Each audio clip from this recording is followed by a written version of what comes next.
In today's video, I'm going to teach you how to export and save your video projects using Invideo, and we'll walk through the entire process in a clear and straightforward manner. Now, whether you're new to Invideo or just need a quick refresher, these steps will ensure your projects are saved efficiently and in the right format. Let's begin by logging into your Invideo account. If you're not already there, open your browser and head to the Invideo website, then enter your login credentials.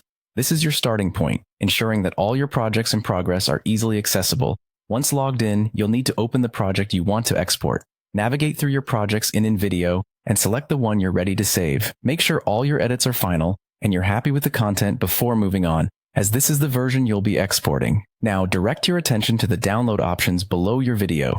You'll find a button conveniently labeled Download. Go ahead and click it.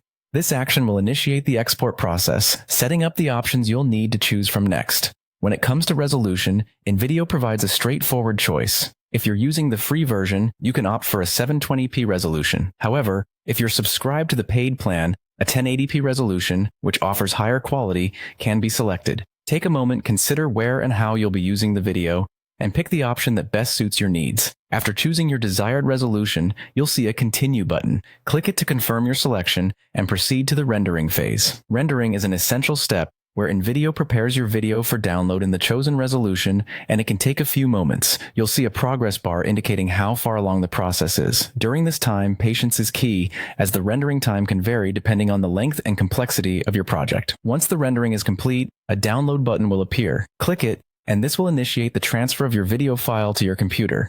It's a straightforward process, but ensure your internet connection is stable to avoid any interruptions. Lastly, your video file will automatically save to your computer's default downloads folder. It's always a good practice to double-check that the file is there and plays as expected. From there, you can move it to a specific folder or share it directly from your computer as needed. And that's it. By following these steps, you've successfully exported and saved your video project with Invideo. I hope this guide was helpful. Don't forget to share your videos and let your creativity shine. Thanks for watching, and we'll see you in the next tutorial.